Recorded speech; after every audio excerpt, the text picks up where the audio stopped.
எதிர்வரும் 11ஆம் திகதி முதல் 16ஆம் திகதி வரை யாழ் மாவட்ட செயலகத்தில் சாட்சி விசாரணைகள் இடம்பெறும் என ஆணைக்குழுவின் செயலாளர் HW குணதாச தெரிவித்துள்ளார். ஏற்கனவே ஆணைக்குழுவினால் யாழ் மாவட்டத்தில் சாட்சி விசாரணைகள் முன்னெடுக்கப்பட்டிருந்தன. எனினும் கடந்த விசாரணைகளின் போது கிடைக்கப்பெற்ற வாக்குமூலங்களின் அடிப்படையில் இம்முறை விசாரணைகள் இடம்பெறும் என ஆணைக்குழுவின் செயலாளர் குறிப்பிட்டுள்ளார். இதன் பிரகாரம் காணாமற் போனோர் தொடர்பான போலீஸ் அறிக்கை, வைத்தியசாலை அறிக்கை உள்ளிட்ட பல பிரிவுகளின் ஊடாக கிடைக்கப்பெற்ற தகவலின் அடிப்படையில் விசாரணைகள் முன்னெடுக்கப்பட்டு குறித்த நபர்கள் தொடர்பில் தீர்வினை பெற்றுக் கொடுப்பதற்கு தீர்மானித்துள்ளதாகவும் ஆணைக்குழுவின் செயலாளர் HW குணதாச மேலும் குறிப்பிட்டார்.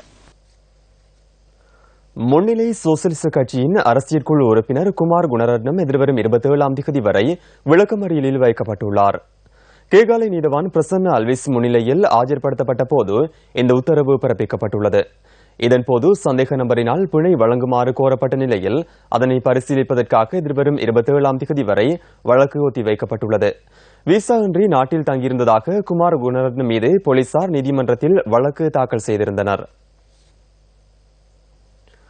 நாட்டில் நிலவிய சீரற்ற வானிலையால் புத்தளம் மாவட்டத்தில் பாதிக்கப்பட்ட மக்கள் தொடர்ந்து முகாம்களில் தங்கியுள்ளனர். மழையுடனான காலநிலையால் புத்தளம் மாவட்டத்தில் 5108 குடும்பங்களைச் சேர்ந்த 17615 பேர் முகாம்களில் தங்கியுள்ளனர். கட்பட்டி, முந்தல், சிலாபம், மாதம்பை மற்றும் மகாபெவ பிரதேச செயலாளர் பிரிவுகளுக்குட்பட்ட கிராம மக்கள் வெள்ளத்தினால் பாதிக்கப்பட்டுள்ளனர். மழையுடனான வானிலை குறைவடைந்துள்ள போதிலும் வெள்ள நீர் காணப்படுவதாக எமது செய்தியாளர் குறிப்பிட்டார்.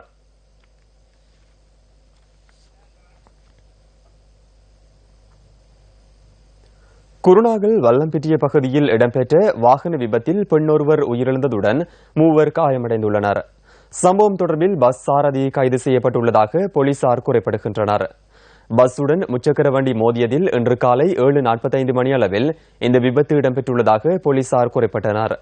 சம்பவத்தில் 4 காயமடைந்த நிலையில் குருநாகல் போதனா வைத்தியசாலையில் அனுமதிக்கப்பட்ட பின்னர் பெண்ணொருவர் உயிரிழந்துள்ளார். ரந்தனிகம பகுதியைச் சேர்ந்த 43 வயதான பெண்ணொருவரே இந்த விபத்தில் உயிரிழந்துள்ளார். நூலகங்களை புதுப்பிக்கும் சக்தி எஃப்எம்மின் புத்தக புரட்சி செயற்றிட்டத்தின் கீழ் மட்டக்களப்பு ஓட்டமாவடி ஃபாத்திமா பாலிக மகாவித்தியாலயத்திற்கு புத்தகங்கள் அன்பளிப்பு செய்யப்பட்டன. நூலகங்களை புதுப்பிக்கும் இந்த செயற்றிட்டத்துக்காக சக்தி எஃப்எம் நேயர்களால் ஆயிரக்கணக்கான புத்தகங்கள் அன்பளிப்பு செய்யப்பட்டுள்ளமை குறிப்பிடத்தக்கது. சக்தி எஃப்எம்மின் 17வது பிறந்த நாளை முன்னிட்டு நாட்டில் உள்ள 17 நூலகங்களை புதுப்பிக்கும் நோக்கத்துடன் சக்தி எஃப்எம் புத்தக புரட்சி முன்னெடுக்கப்படுகின்றது. வளப்பற்றாக்குறை உள்ள நூலகங்களை இனம் கண்டு அவற்றை புதுப்பிக்கும் நோக்கில் புத்தகம் கொடுப்போம் புதுயுகம் படைப்போம் எனும் தொனிப்பொருளின் கீழ் இந்த செயற்றிட்டம் முன்னெடுக்கப்படுகின்றது.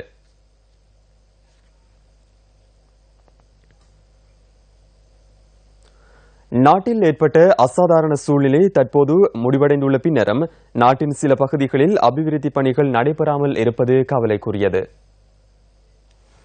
புத்தளத்திலிருந்து மன்னார் செல்லும் பிரதான வீதியே இது. சுமார் 30 வருடகால யுத்தத்தின் பின்னர் மன்னாருக்கான பயணத்தை இலகுவாக்குவதற்கு புத்தளம் மக்கள் இந்த வீதியினையே பயன்படுத்தி வருகின்றனர். கடந்த வாரத்தில் நாட்டில் நிலவிய சீரற்ற வானிலை காரணமாக கலாவுயா பாலத்திற்கு மேல் நீர் பாய்ந்ததால் மன்னாருக்கான போக்குவரத்து தடைப்பட்டிருந்தது. இவ்வாறு மழையுடனான வானிலை நிலவும் சந்தர்ப்பங்களில் மன்னாருக்கான தமது பயணங்களை மேற்கொள்ள முடியாமல் பல்வேறு இன்னல்களை எதிர்கொள்வதாக பிரதேச மக்கள் அங்கலாய்க்கின்றனர். கலாஓயாவுக்கு அண்மித்த பகுதியிலிருந்து சுமார் 40 கிலோமீட்டர் தூரமான வீதி இவ்வாறு காட்சியளிக்கின்றது. 40 கிலோமீட்டர் அளவுள்ள உள்ளுக்கு வில்பத்து சரணாலயத்துக்கு எந்த ஒரு புறநமைப்பும் இங்கே நடைபெறையில். புறநமைப்பு இல்லாமையும் நாங்கள் போக்குவரத்து செய்கிறது தான். இருந்தாலும் அந்த மாதிரி மாறி காலங்களில் தான் எங்களுக்கு பெரிய இடையூறுகளை தருவது. இந்த இடையூறுகள் எங்களுக்கு போக்குவரத்து பெரிய கஷ்டத்துக்கு மத்தியில் தான் நாங்கள் இந்த போக்குவரத்து செய்கிறோம். இருந்தாலும் எங்களோட குடும்பங்க உறவுகள் மன்னார், மரிச்சுக்கட்டி, பாலக்குழி ஆகிய பகுதிகளில் திருமணம் செஞ்சு எல்லாம் குடும்பங்க உறவுகள் இருக்குது. இருந்தாலும் எங்களுக்கு இந்த மாதிரி காலாங்கிற பாலம் தான் ரொம்ப கஷ்டமான பாலம். இதை குறுகிய காலத்தில் எங்களுக்கு புனரமைச்சு தர வேண்டும் நாங்கள் அதிகாரிகளிடம் கேட்டுக்கொள்வோம். இப்போ கொஞ்ச நாளாக மன்னார் ரோடு திறந்து போக்குவரத்து நடந்துகிட்டு இருக்குது.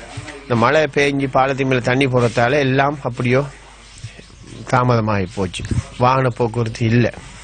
அது இல்லாமல் கூடுதலான மழை பெஞ்சால் ராஜாங்கண்ட தண்ணி திறப்பாங்களா இருந்தால் காலாவியத்து பாலத்துக்கு மேலே 3-4 அடி மேலே தண்ணி போகும். அதனால வெள்ளாம் பகுதி எல்லாம் தாழும், வயல் நிலங்கள்லாம் தாழும். பெரிய ஒரு பிரச்சனைக்கு முகம் கொடுக்கிற நிலை ஏற்படுவது. நாங்கள் கடந்த காலங்களில் எல்லா பல அரசியல்வாதிகளும் சொல்லி பார்த்தோம். இத்துடன் நியூஸ் போஸ்டின் மதிய நேர பிரதான செய்தி நிறைவு பெறுகின்றது. மீண்டும் சந்திக்கலாம் நியூஸ் போஸ்டின் 2:25 மணித்தியால செய்தியில். வணக்கம்.